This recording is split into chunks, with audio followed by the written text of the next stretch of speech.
Welcome back to 100 Seasons of BYU Football, a BYUtv special live from the Nu Skin building in Provo, Utah. I'm Spencer Linton, and it is my pleasure to welcome in now a trio of elite guests. They are former BYU assistant coach Mel Olson and a couple of guys who frankly deserve some more credit for what they do behind the scenes. They are Brett Pine and Duff Tittle. I would argue you two gentlemen have seen more BYU football games than probably everyone, at least in person, and been on location. So it's incredible to have you with us.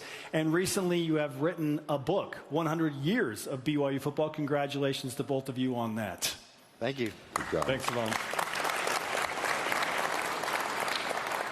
So the three of you have the super easy task of summing up, like 50 years of BYU football between 1922 and 1972, and then getting into the Lavell era. So we have a lot to do and not a lot of time to do it. But let's start back in 1922.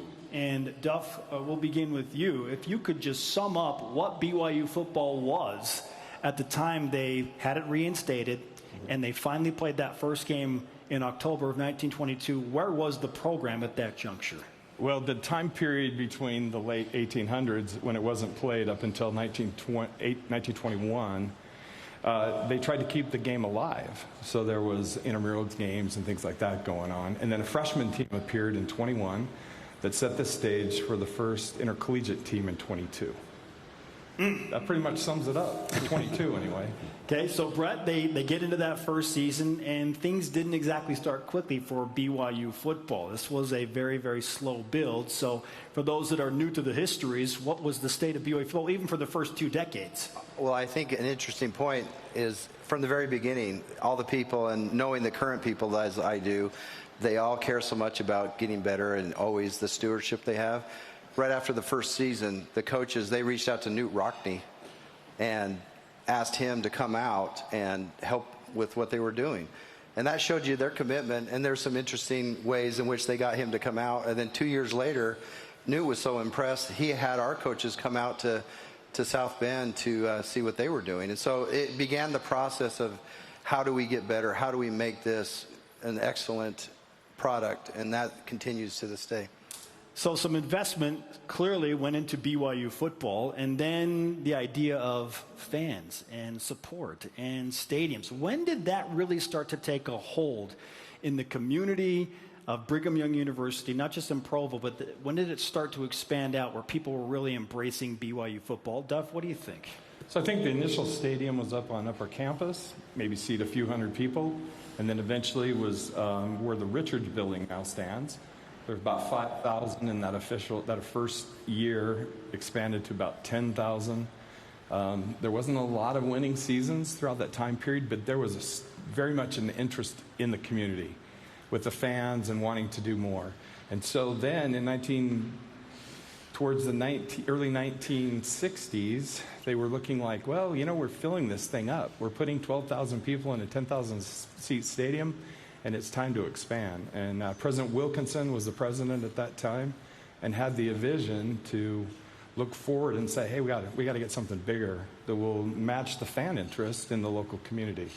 So to jump from a 12,000 seat stadium to a 35,000 seat stadium at that time period, in the middle of not the best winning seasons of all time, was was a lot of vision there to move the program forward. And let's throw in athletic scholarships as well, Brett. When did that start to become an investment for the school to invest in these players? Yeah, in the 50s, President Wilkinson, again, there was a process that took place to come to this place, but they realized, hey, if we're going to do this, we want to do it well.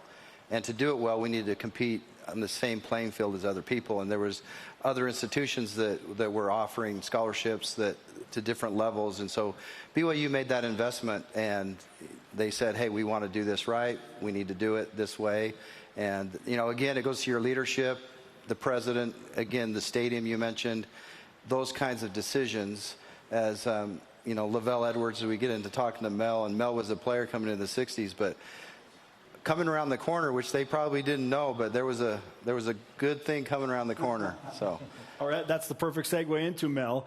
And I'm going to ask you to bring up your first interaction, or at least your first memory of BYU football. Maybe it was something to do with the scholarships at the stadium. But, Mel, what's your first memory of BYU football? Well, I go back a long ways because I was being recruited out of high school. And so I came down, and Eldon Forti was the running back when I was a senior in high school. And he was running the single wing and made All-American. So that was a step, one of the reasons that I came to BYU. And then the sequence that they were talking about, we played in the old stadium, and halfway up the mountain is where the seats were. And then they made a decision to, they had Hal Mitchell, and then they brought Tommy Hudspeth in. And the thing that was basic and more important than anything during that whole era was a guy by the name of Lavell Edwards. Lavell recruited me out of high school, and he was an integral part of everything with the program, but he was always positive. And so basically we had a really good freshman program. Virgil Carter, you may recognize that name. He could throw the ball, and we could throw the ball, and he was a sophomore coming into this era. And so we had a good freshman team and a good group. And then they were smart enough to go to the Marines, and Coach Apostle went to they played for the championship. Navy was playing someone else in the Marines, and they went down, and Coach Apostle said, any of you guys that want a full scholarship to come and play football, we have one for you at BYU. So we had 13 Marines that came with our group of freshmen, which was really, really good, under Coach Hudspeth, who was enthusiastic. He wanted to win. He had the stability of Lavell Edwards on the defense and put it together. And we actually brought winning football to BYU. It was back when you used to play Utah. I was there the last time we beat Utah, and we said, whoa. I was just being born at that point, And so we flipped that around. It's kind of fun to play Utah each year, and we had our share of winning that game, and it made it really good. But the whole thing was in line with a good freshman group, was committed. The university was committed because of the stadium. And then Tommy Hudspeth, convert to the church, was very, very positive, and he sold the program. And then the stabilizing thing was Lavell Edwards. So we had a chance to play for Lavell, and then obviously I was on the staff. I coached the junior varsity, and then the offensive line, who do all the work and don't get the credit. So all you offensive linemen, I take my hat off to you. But the stability was everybody did their job well. Defense, offense, and good coaching, and we did turn it around. 65 was the first WAC championship, and it was a big time. A solid summary from Mel Olson. Okay, and he's given us, that deserves an applause. You mentioned the fiery Tommy Hudspeth, and in comes Lavell Edwards, who was mired down the assistant coach ranks, but he accepts a job at BYU. And Duffel, I'll set you up for this question, but what was Lavell exactly jumping into when he took that assistant coach job at the time? Well, I know that in talking to Lavell on numerous occasions, he told me how important Tommy was and the things that he learned from Tommy.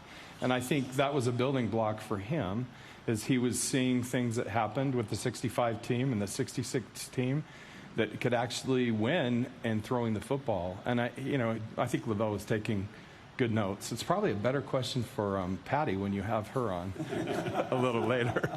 That question will probably happen too. Yeah, that's what Lavell told me, though. And it was just seeing things happen, and there was a lot of shoulders, like Mel's group, and they built on that, and they brought in better players and great players, and they just kept building.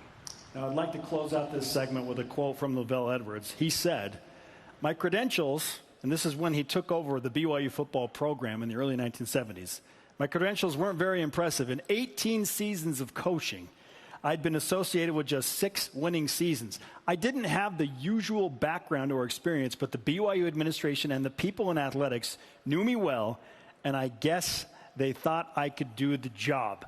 I guess they thought he would do a great job, and he did. Lavell Edwards, this is just who he is. So very understated and so humble. Thank you, gentlemen, for that brief recap and being a part of 100 seasons of BYU football tonight.